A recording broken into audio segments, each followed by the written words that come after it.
Boa noite. Você está preparado para mais aí? Abra a tua Bíblia em Romanos, no capítulo 8, versículo 28. Romanos 8, 28.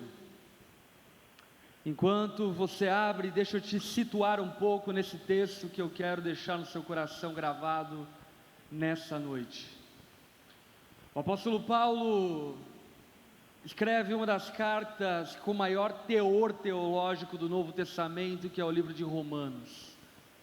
Basicamente, todas as doutrinas bíblicas, todo entendimento teológico, em grande parte, é fundamentado e é oriundo de Romanos. Romanos, por exemplo, foi a grande mola propulsora da reforma protestante. Martinho Lutero, quando foi começar a sua série de pregações sobre o livro de Romanos e começou a estudar profundamente o livro de Romanos, ele entrou numa profunda crise, porque aquilo que ele lia em Romanos não era aquilo que ele via na igreja. E ao ler em Romanos coisas tão profundas e tão incríveis da parte de Deus, como por exemplo o fato de que o apóstolo Paulo afirma categoricamente que nós somos salvos pela graça por meio da fé, Martinho Lutero começou a ficar louco, e ali ele então foi impulsionado para romper com esse sistema que a igreja havia se aprisionado. Romanos de fato é brilhante desde o começo até o fim.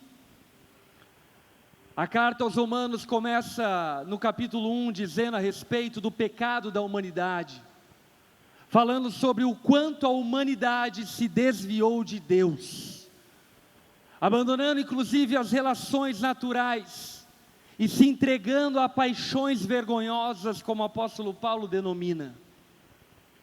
Junto com isso, o apóstolo Paulo fala a respeito desse Deus zeloso e santo, que olha para a humanidade que caiu no lamaçal de pecado, e esse Deus se ira com essa humanidade pecaminosa. Romanos capítulo 3 fala a respeito da universalidade do pecado.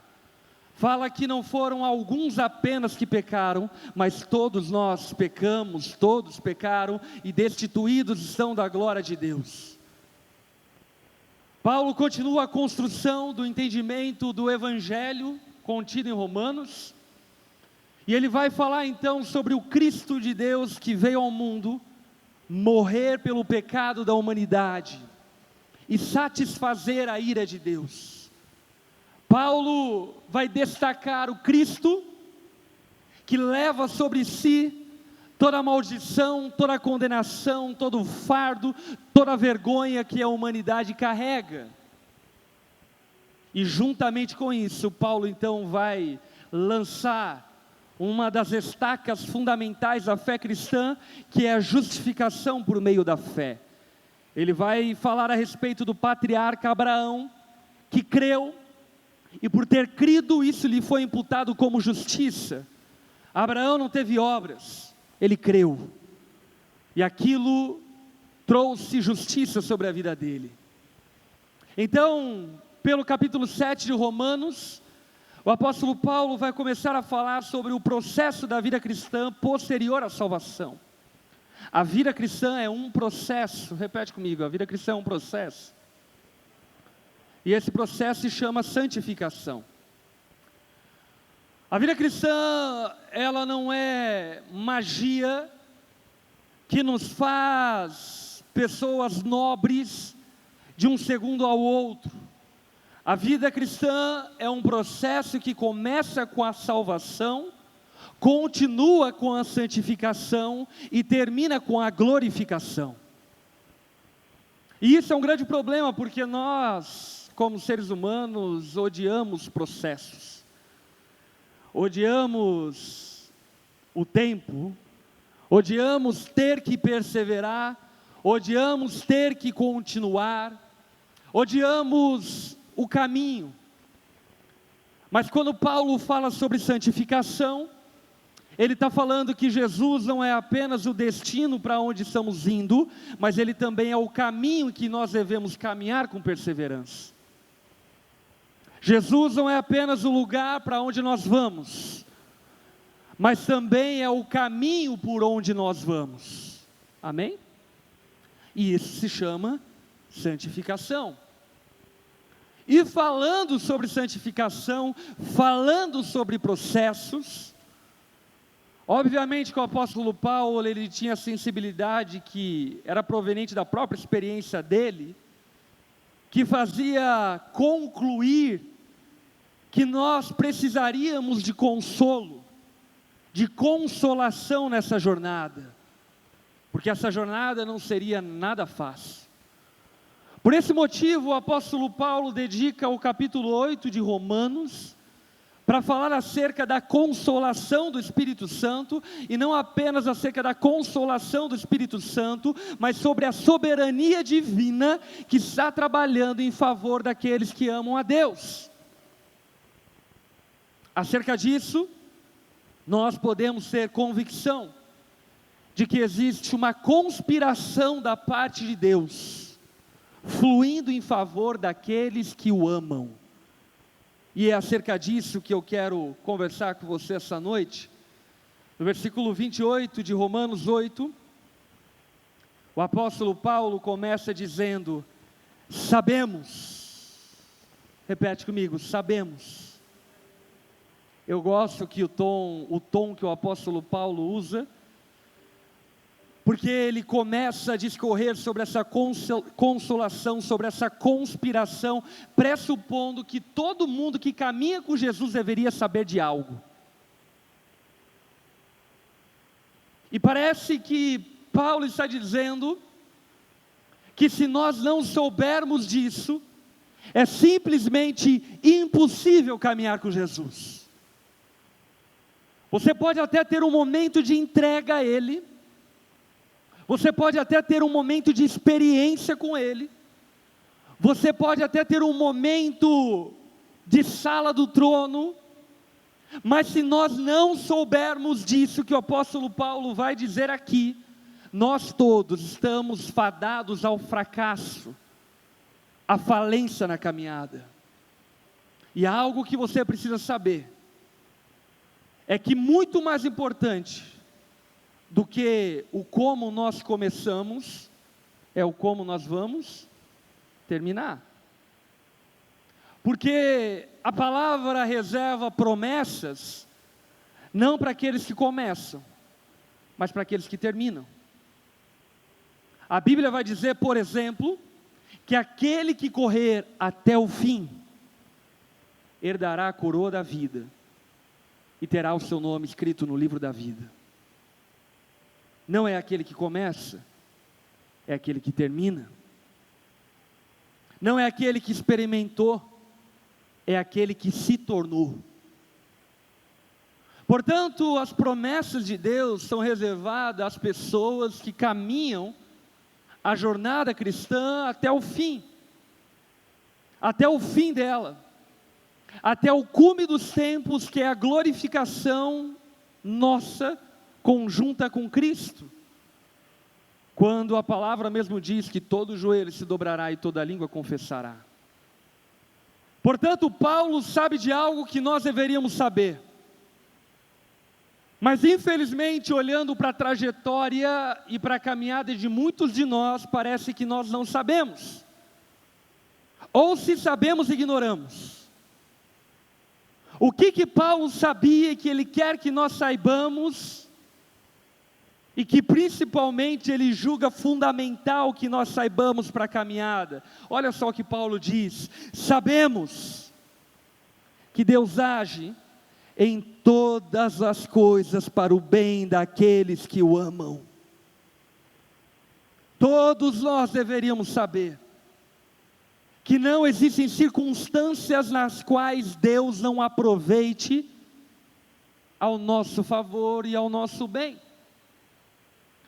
Paulo, ele parte da premissa, do pressuposto, que a caminhada cristã exige essa sabedoria, exige um saber de que tudo o que acontece, acontecerá e aconteceu, está servindo para o bem daqueles que amam a Deus. E quando nós nos deparamos com essa realidade, surgem os questionamentos. Quais questionamentos? Você está supondo então, pastor, que Deus quer que nós soframos? Você está supondo que as tragédias, as lutas, as catástrofes humanas são provenientes da vontade de Deus? Em absoluto eu afirmo que não. Eu não estou falando que as tragédias, as lutas, problemas, angústias e lágrimas que nós vertemos e derramamos fazem parte da vontade de Deus para a nossa vida. O que eu estou dizendo é que Cristo é poderoso para transformar as nossas lágrimas em água que irriga o nosso destino, o nosso futuro. O que eu estou dizendo é que Cristo é poderoso para transicionar aquilo que parecia ser mal em algo bom. Inclusive, o poeta dessa geração, chamado Mano Brown, ele tinha razão quando disse que até no lixão nasce flor. O que ele estava dizendo é sobre essa capacidade que provém de Deus de extrair beleza de coisas feias, de extrair bondade de coisas ruins, de extrair glória em meio ao luto, de extrair virtude em meio a vícios. O que o apóstolo Paulo está querendo que nós saibamos é que existe um Deus que está trabalhando no universo, está conspirando para o bem daqueles que o amam, está transformando lágrimas em virtudes, vícios em testemunhos, perdas em vitórias, derrotas em triunfos. E sabe, isso é tão poderoso, cara. Isso é tão poderoso porque me faz lembrar uma experiência pastoral que eu tive que foi muito triste. Há muitos anos atrás tinha um menino na onda, muito amado, novo, querido demais, crente demais. E eu lembro a quantidade de vigílias de oração aonde ele participou e eu estava junto. E quantas vezes eu vi ele repetidas vezes orando pelos seus pais e pela conversão dos seus pais. Há uns anos atrás, de uma forma muito trágica, esse menino perdeu a vida. Ele morreu muito novo. Inclusive eu tive o privilégio, não sei se posso falar isso, de fazer o seu velório. E sabe, no dia do seu velório, um dia de tamanha perda, dor e luto, eu pude testemunhar o fruto da oração daquele menino. A mãe dele se reconciliou com Cristo, o pai dele entregou a vida a Cristo meio em meio à dor, e de alguma maneira Deus estava fazendo rosas e flores nascer no meio da dor daquela família. Deus planejou a morte dele? Não. A morte é a consequência do pecado humano. Deus não planeja a sua dor, Deus não planeja a sua angústia, Deus não planejou o que aconteceu em Suzano. Deus não planejou o que aconteceu na Nova Zelândia. Isso, na verdade, não aponta para um Deus que não é bom, aponta para uma humanidade que precisa de um Deus bom. E no meio disso tudo, a bondade de Deus é tamanha, que mesmo aparentemente nós não enxergando solução diante das lutas e angústias da nossa vida, o apóstolo Paulo está dizendo, vocês precisam saber que Deus pode transformar coisas ruins em coisas boas. Ele pode transformar perdas em vitórias, em ganhos. E sabe, essa sabedoria precisa acompanhar a jornada de um cristão. Porque eu preciso dizer para você que a vida de um cristão, ela só ganha um plus de sofrimento, que agora é sofrer por causa de Cristo. Nós sofremos como qualquer ser humano comum e ganhamos um combo, que é sofrer pela causa do Evangelho, pela causa de Cristo. Sofremos pela nossa casa, sofremos pelas finanças, sofremos dores, sofremos por doenças, sofremos por N coisas, e ainda agora Cristo nos convida a sofrer pela causa dEle. Mas o que Deus está dizendo para mim e para você, é que em meio a esse mar de dor, em meio a esse mar de angústia, Ele está transformando dores em sorrisos.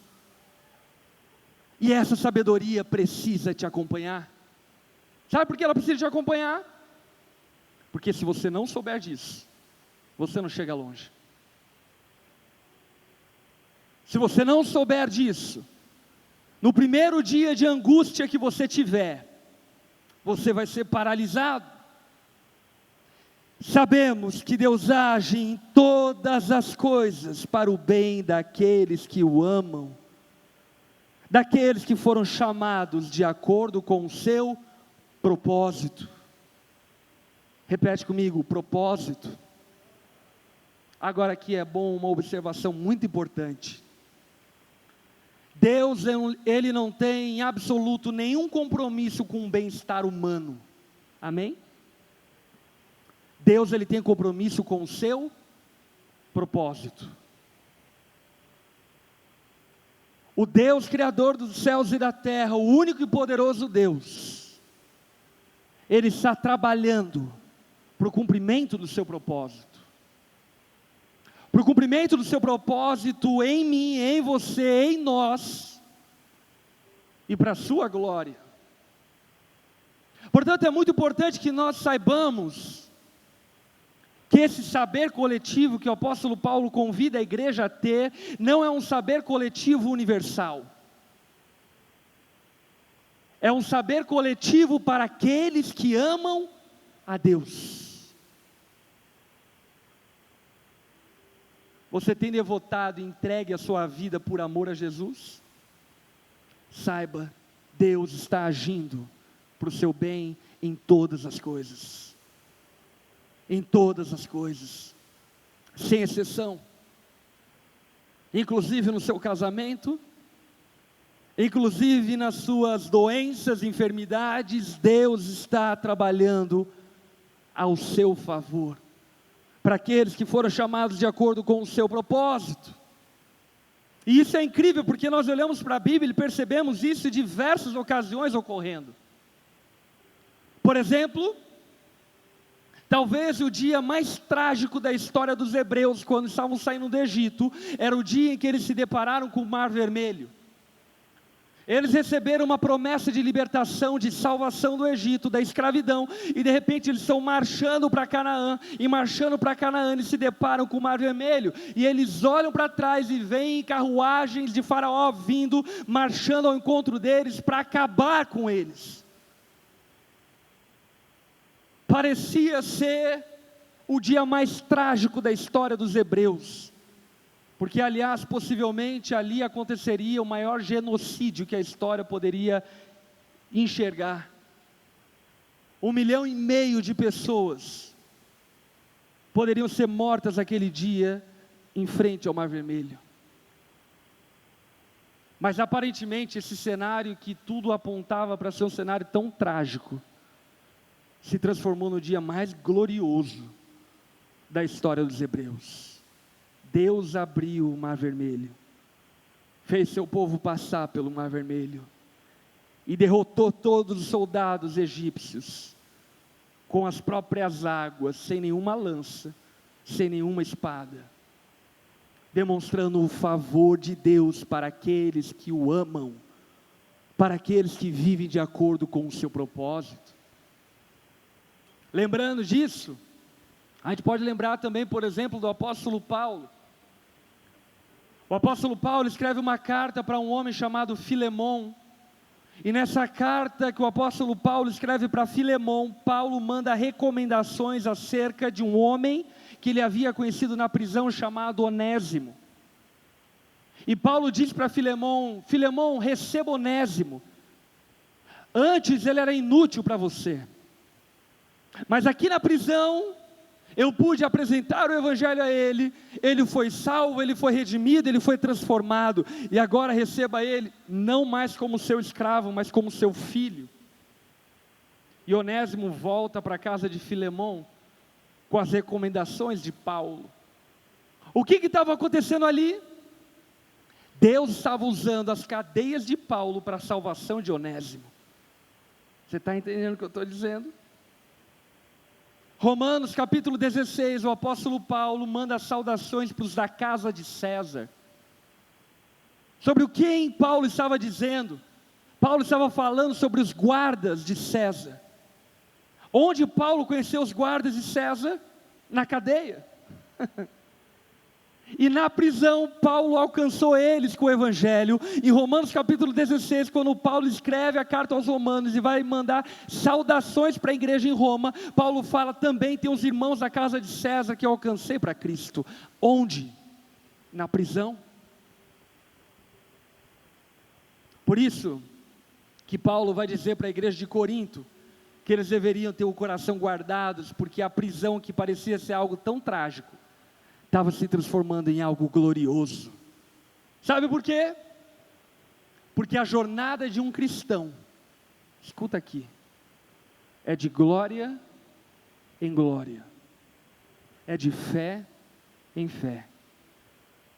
O que eu quero que você entenda, é que Deus quer extrair beleza das suas lutas e angústias, mas Ele só pode fazer isso, se você souber que as suas lutas, angústias, lágrimas cooperam para o teu bem. Porque se você não souber disso, sabe o que vai acontecer?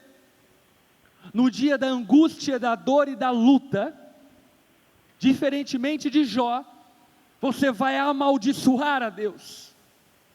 E amaldiçoando a Deus por pensar que Ele está te castigando, você vai interromper o processo de glória que Ele está produzindo na tua história. Por esse motivo, você precisa saber que se você ama a Deus, não existe abismo, não existe altura, não existe mar profundo, não existe anjos, demônios, pecado ou circunstâncias muito adversas que possam não ser transformadas em glória. Em todas as coisas, Deus está extraindo beleza. Por isso que a Bíblia, ela nos convida a um dos exercícios que eu diria mais difíceis para se fazer. Sabe qual? Dê graças em toda e qualquer circunstância. E quando a Bíblia nos convida a fazer isso, não é ignorando a dor, mas é reconhecendo que existe um Deus que é maior do que a dor.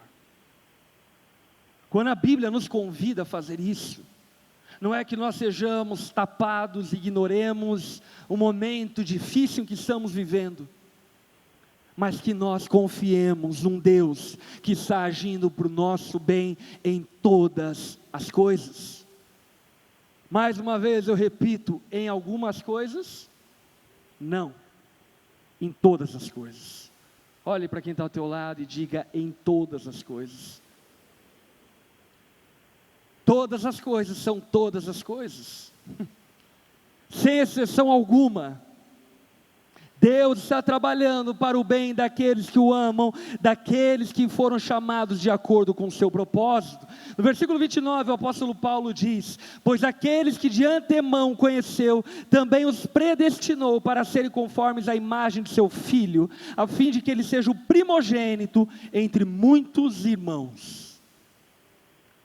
Aí então Paulo vai clarear agora a nossa mente e entender qual é o propósito de Deus na nossa vida. O propósito de Deus na nossa vida diz respeito a quem nós somos e a quem Ele está nos chamando para que sejamos. O propósito de Deus para a sua vida não está atrelado naquilo que você possui, não está atrelado às suas posses, aos seus bens. O propósito de Deus para a vida de todo cristão, escuta aqui, não tem a ver com bem-estar, mas tem a ver com glorificação. Porque no final das contas, ninguém vai entrar no céu com colchão, ortobon ou castor. Nós vamos entrar no céu, sendo quem Cristo nos tornou. Por isso que o propósito de Deus na tua vida é te fazer mais parecido com Jesus. E sabe, por mais difícil que isso pareça, como um ser humano, pastor, pai, nós precisamos aqui concordar que não existe ferramenta tão poderosa para transformar o nosso caráter quanto a dor. Sim ou não? Não existe outro instrumento tão poderoso para nos fazer pessoas melhores quanto a dor. O que eu quero que você perceba é que a dor pode destruir a sua vida, ou ela pode render glórias para a sua vida. E quando nós sabemos que ela pode trazer glória para a nossa vida, debaixo dessa sabedoria, nós permitimos que Deus transforme a nossa dor em glória. Por esse motivo, quando Jesus foi arguido e perguntado acerca daquele cego de nascença na beira do caminho, e quando perguntaram a ele: ei, Jesus, por que ele nasceu cego? Porque alguém pecou? Qual que foi a palavra de Jesus? Não foi porque alguém pecou, foi para que a glória de Deus se manifestasse. E eu preciso dizer algo para você. Por que você está passando pelo que está passando? Você está passando pelo que está passando para que a glória de Deus se manifeste na tua vida, para que a glória de Deus seja revelada na sua vida. Paulo está querendo nos levar a esse entendimento de um Deus que está trabalhando em nosso favor, e um Deus que está gerando em nós a imagem dEle, e está usando lutas, angústias, para que eu e você atinjamos o propósito de sermos a imagem de Jesus. Porque no final das contas, a nossa identidade está em Jesus. É triste olhar para uma geração aonde fundamenta a sua identidade em tanta porcaria.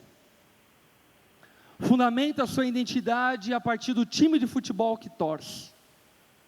Fundamenta a sua identidade a partir da denominação que frequenta. Fundamenta a sua identidade a partir da orientação sexual que possui. Fundamenta a sua identidade a partir de gostos pessoais, de gostos musicais. Deixa eu dizer algo para você: a tua identidade não é aquilo que você escuta, a tua identidade não é aquilo que você vê, a tua identidade é quem você foi criado para ser. E sabe quem você foi criado para ser? A imagem de Jesus. A tua crise de identidade não vai ser resolvida com você assumindo a sua pseudo-identidade. A tua crise de identidade é resolvida quando você olhar para Jesus e perceber que Ele é a imagem de Cristo. Ele é a imagem que Deus gerou para que eu e você imitemos, copiemos e sejamos iguais. A nossa identidade está escondida em Cristo, e Paulo está dizendo que as lutas, dores e tudo mais estão cooperando para que eu e você nos pareçamos mais com Cristo. Por esse motivo, o apóstolo Paulo, por exemplo, vai dizer para Timóteo que ele não deveria deixar neófitos ou novos na fé liderar a igreja. Por que Paulo fala isso? Porque Paulo entendia e compreendia que a vida cristã é um processo. E novos na fé podem ter até empolgação de Jesus, mas ainda não possuem as virtudes de Jesus. Porque as virtudes de Jesus são geradas a partir do processo de santificação. Por esse motivo, o tempo, a dor atrelada ao favor e à bondade de Deus faz em mim e em você com que a glória de Deus seja revelada. Versículo 30. Aos que predestinou também chamou, aos que chamou também justificou. Que diremos, pois, diante dessas coisas? Se Deus é por nós, quem será contra nós?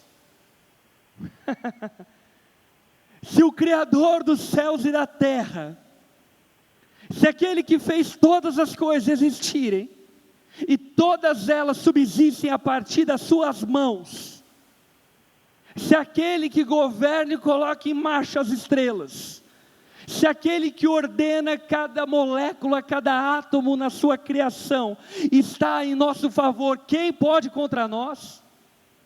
Ei, você acha realmente que o diabo pode contra você? O diabo só luta contra Deus no carnaval brasileiro.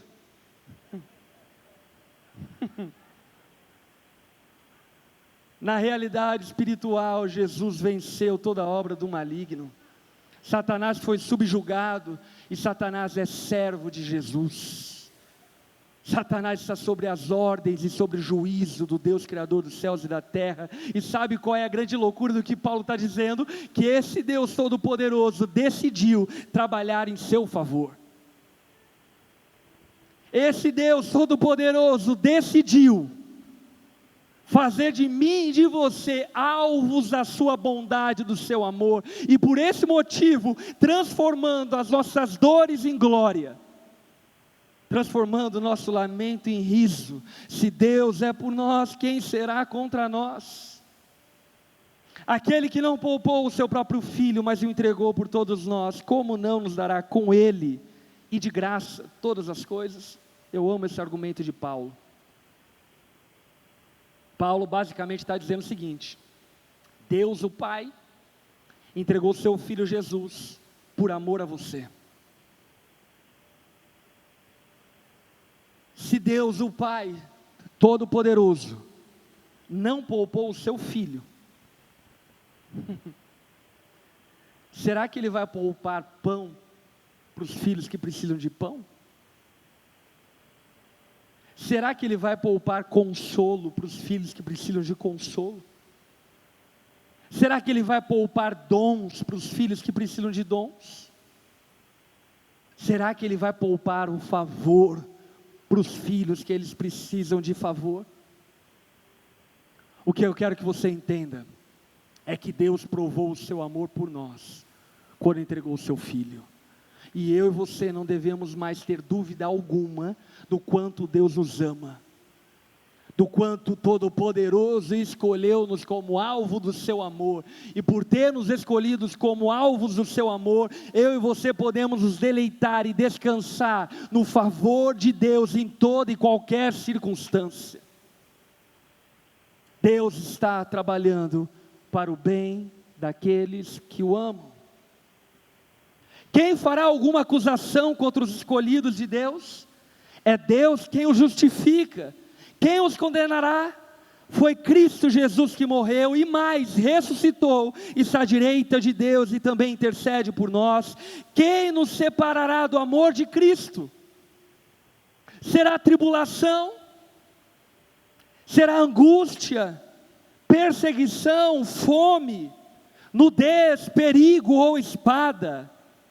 Como está escrito: por amor de ti enfrentamos a morte todos os dias, somos considerados como ovelhas destinadas ao matadouro, mas em todas essas coisas nós somos mais do que vencedores por meio daquele que nos amou. Paulo está dizendo para mim e para você que existe uma vitória que o mundo não pode alcançar e conquistar.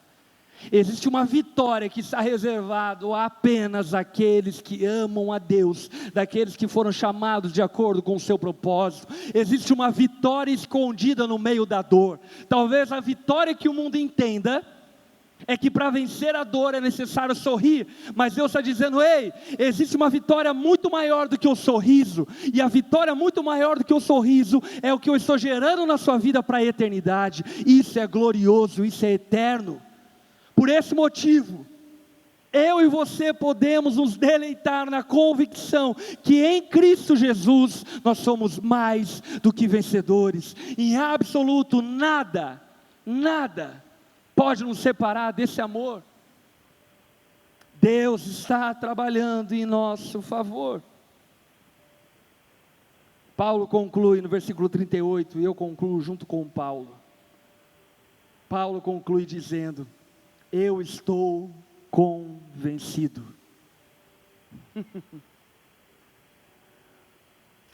Depois de tantos argumentos e contra-argumentos, Paulo chega à lógica divina. E ele diz: eu estou convencido. Eu cheguei para um lugar de convencimento.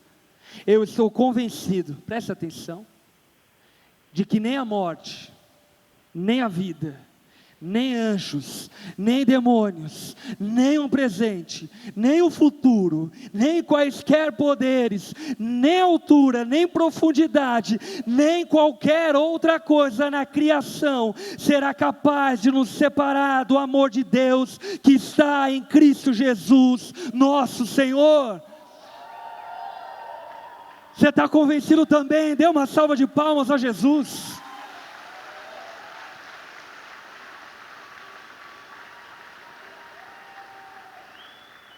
Ei, eu e você podemos nos deleitar em meio às provações, porque em Jesus nós somos mais do que vencedores. Eu e você podemos nos deleitar nas angústias e passarmos pela prova dando glória a Deus.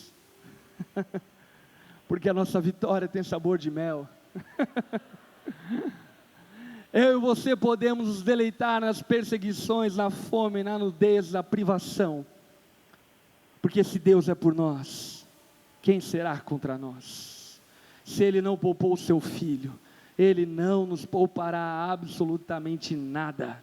Bem pelo contrário, Ele está trabalhando em todas as coisas para o bem daqueles que o amam, daqueles que foram chamados de acordo com o seu propósito. Baixe tua cabeça, feche seus olhos.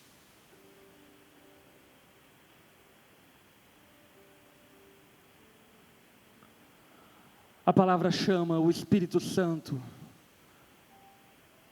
do Espírito Consolador, do Espírito da consolação.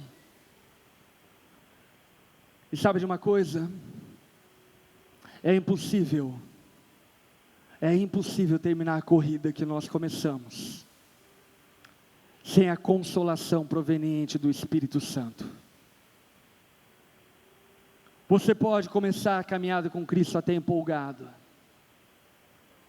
mas se o Consolador não for a tua companhia ao longo dessa jornada, você não vai chegar ao destino, que é a glorificação. Por esse motivo eu creio que o Espírito Santo está aqui nessa noite, e de alguma forma Ele quer operar consolação no coração de pessoas que estão passando por angústias e lutas. Eu creio que o Espírito Santo quer gravar no nosso coração e na nossa mente esse saber indispensável para a jornada cristã. O saber de que todas as coisas cooperam para o nosso bem. Por esse motivo, eu quero te convidar a se permitir nessa noite a ser consolado pelo Espírito. Se você tem passado por tempos de lutas, angústias, privações, vergonha, desespero,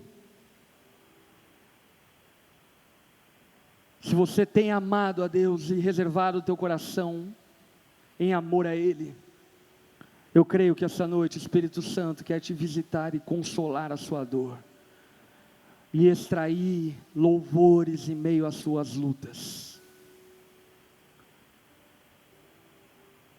Se você precisa de consolo do Espírito Santo essa noite, se coloque em pé no seu lugar, eu quero orar por você.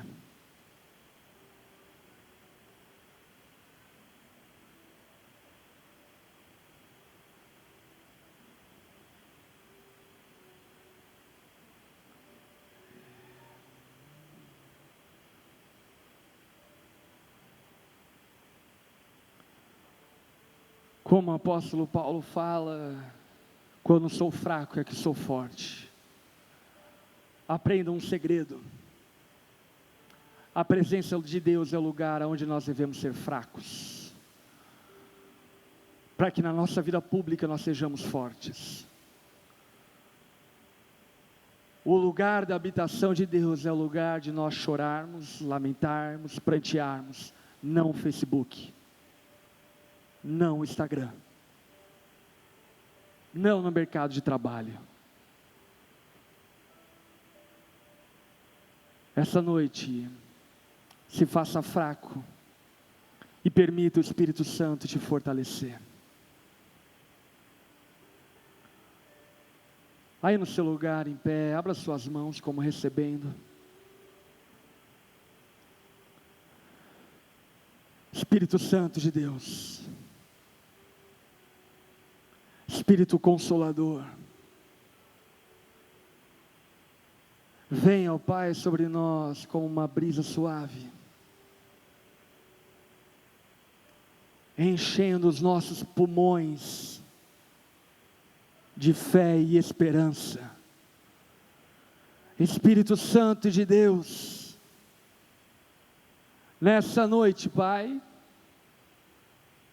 estabeleça, ó Pai, no coração de cada uma dessas pessoas, uma convicção clara e firmada, de que as lágrimas, a dor, a angústia deles não é vã. Pelo contrário, no Senhor, elas estão sendo transformadas em glória. Espírito Santo de Deus, Espírito Consolador, aqueça o coração empedernido, esfriado pelas dores da vida. Espírito Santo de Deus, coloque nos nossos lábios louvores a Ti. Faça, ó Pai, do vale da experiência que essas pessoas estão passando, o lugar de conhecerem a Ti de uma maneira ainda mais profunda. Espírito Santo, visita cada um desses homens e mulheres com a Tua graça, com a Tua bondade.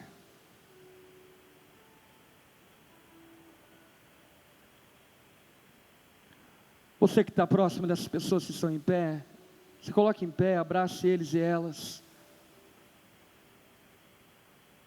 E comece a colocar a vida deles em oração. Quero chamar a equipe de louvor para vir aqui.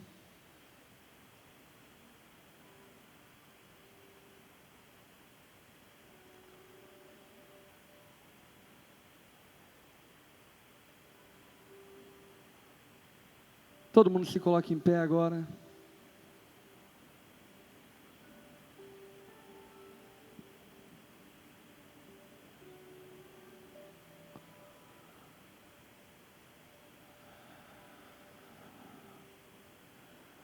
Jesus, consola, ó Pai. Consola cada um dos seus filhos. Fortaleça-nos em meio à jornada que estamos trilhando. Espírito Santo, não permita que o diabo use da nossa dor para nos destruir, mas por amor ao Teu nome, nós Te damos liberdade para usar da nossa dor para nos transformar. Espírito Santo, nós bendizemos o nome de Jesus, em meio à angústia, sabendo que os caminhos Seus não são os nossos caminhos, mas que ainda assim, todas as coisas cooperam para o bem daqueles que Te amam, e nós Te amamos, nós Te amamos, nós Te amamos, Jesus. Agora todo mundo aí no seu lugar, de olhos fechados, cabeça baixa, levante suas mãos aos céus. Repita comigo assim, diga assim: sabemos que Deus age em todas as coisas para o bem daqueles que o amam E eu te amo, Jesus. Eu te amo mais do que o ouro. Eu te amo mais do que a prata. Eu te amo mais do que a mim mesmo. Por isso eu descanso no seu cuidado e no seu favor.